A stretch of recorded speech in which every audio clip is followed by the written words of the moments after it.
আসসালামু আলাইকুম। মাতৃজগৎ টিভি সংবাদে আপনাদের স্বাগতম। আপনাদের সাথে রয়েছে আমি আশরাফুল ইসলাম রাজু। নীলফামারীর জলঢাকার কৈমারী মৌজার রথের বাজার এলাকার প্রায় ৩৪০ শতক জমি নিয়ে দীর্ঘদিন ধরে বিরোধ চলছে।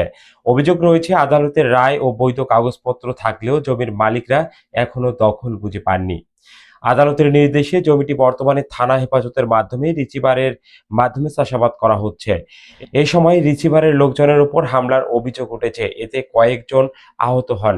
এদিকে বিরোধপূর্ণ জমিতে নির্মিত একটি ঘরে অগ্নিকাণ্ডের ঘটনাকে ঘিরেও পাল্টাপাল্টি অভিযোগের সৃষ্টি হয়েছে। তবে এসব অভিযোগের সত্যতা স্বাধীনভাবে নিশ্চিত হওয়া যায়নি মর্মে জানা যায়।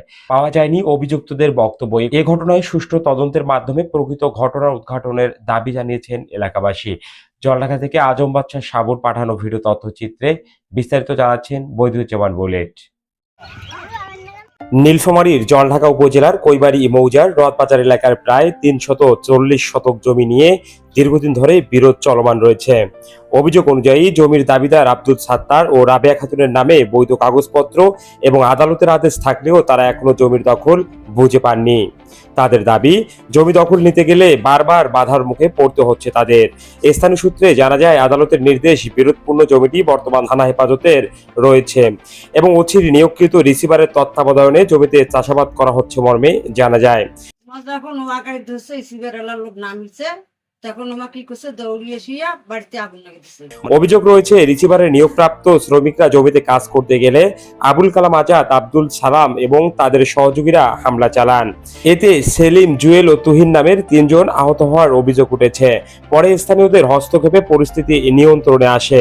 এদিকে সাম্প্রতিক বিরোধের জমিতে নির্মিত একটি ঘরে অগ্নিকাণ্ডের ঘটনায় নতুন করে উত্তেজনা ছড়িয়ে পড়েছে এলাকায়।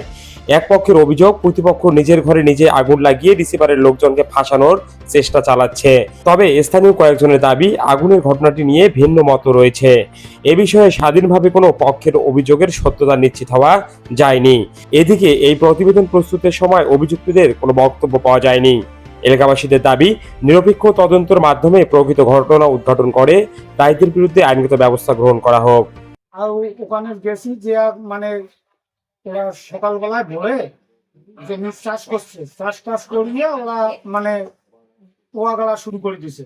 এখন শুরু যখন করে দিছে তখন আমরা, আমার জ্যাঠা ভাই 2টা আর আমার বড় ভাই, আমরা 4 জনের যে বাধা দেয় যে তোদের সাথে আজকে যে কথা হইলো, তোলাখানে জমিতে চাষ করলেন, তোলাখানে ওয়া লাগাইলেন। আমাদের ওসি স্যার পিসিপিআর দিছে, তোরা 3 বছর থেকে ধরি খাইলেন। আমরা তো কোনোদিন বাধা দিতে আসি নাই, আমরা বিপক্ষ লোক, আমরা আপনাদের জমি আমরা চাষ করি, আমরা আবাদ করবো, সেটা হলো ইসিপিআর এর লোক।